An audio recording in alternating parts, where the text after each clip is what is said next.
আসছে ঈদ, আর এই ঈদে একটি স্পেশাল কাবাব তৈরি করে দেখাবো। আর এই কাবাবটি ট্রাস্ট মি এতটাই খেতে মজা যে না তৈরি করে খেলে বুঝবেন না। তো আশা করি আপনাদের কাছে ভিডিওটি ভালো লাগবে এবং উপকৃত হবেন। অবশ্যই এই ভিডিওটি দিকে চোখ রাখুন মজাদার এই রেসিপিটির জন্য। তো আমি এখানে বিফ কাবাব মানে স্বামী কাবাব তৈরি করে দেখাবো।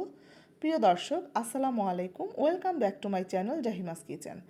তো আজকে আমি এই স্বামী কাবাব রেসিপিটি নিয়ে চলে এসেছি। সামনেই যেহেতু ঈদ, আর ঈদে মজাদার এই কাবাবটি তৈরি করে আমরা খেতে পারি। আর এই কাবাবটি কিন্তু সাদা পোলাও, বিরিয়ানি এবং ফ্রাইড রাইস সব কিছুর সাথেই যায়। এমনকি শুধু আমরা সস দিয়েও এই কাবাবটি খেতে পারি। তো এখানে আমি 1 কেজি পরিমাণ বোনলেস বিফ নিয়ে নিয়েছি, এখানে 2টি আলু নিয়ে নিয়েছি এবং এই ছোলার ডাল আমি 1 কাপ পরিমাণ নিয়েছি, সিদ্ধ মানে ধুয়ে রেখেছি।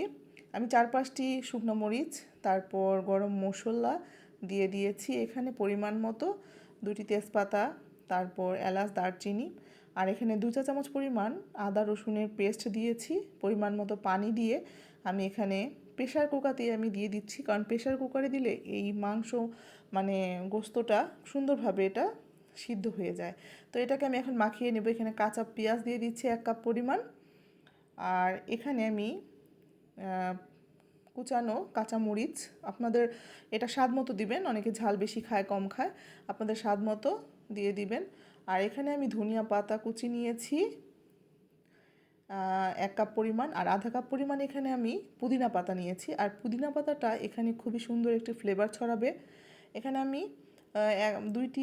দুই টুকরো আর কি লেবুর ফালি রস নিয়ে নিলাম। এখানে কাবাব মশলা, রাঁধুনি কাবাব মশলাটা ইউজ করছি পরিমাণ মতো।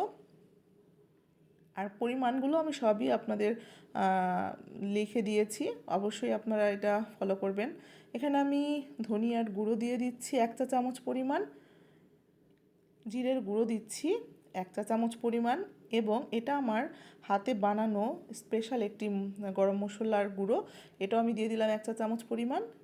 তারপর 1 চা চামচ পরিমাণ লবণ এবং 1 চা চামচ পরিমাণ টমেটো কেচাপ, একটি ডিম, এবং এখানে 1 চা চামচ পরিমাণ ঘি আমি দিয়ে দিলাম সুন্দর একটি ফ্লেভারের জন্য।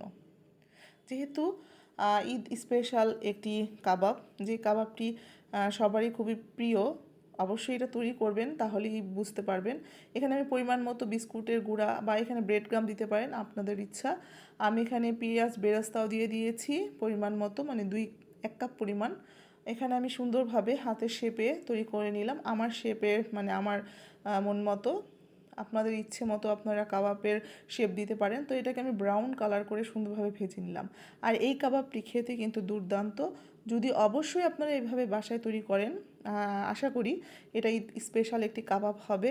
তো বন্ধুরা, অবশ্যই আমার ভিডিওটি যদি ভালো লেগে থাকে আমাকে ইউটিউব চ্যানেল জাহিমাস কিচেনে অবশ্যই সাবস্ক্রাইব করে দিবেন, এবং যারা আমার পাশে আছেন তাদেরকে অনেক অনেক ধন্যবাদ। তো সবাই ভালো থাকবেন আর আমার জন্য দোয়া করবেন। আল্লাহ হাফিজ।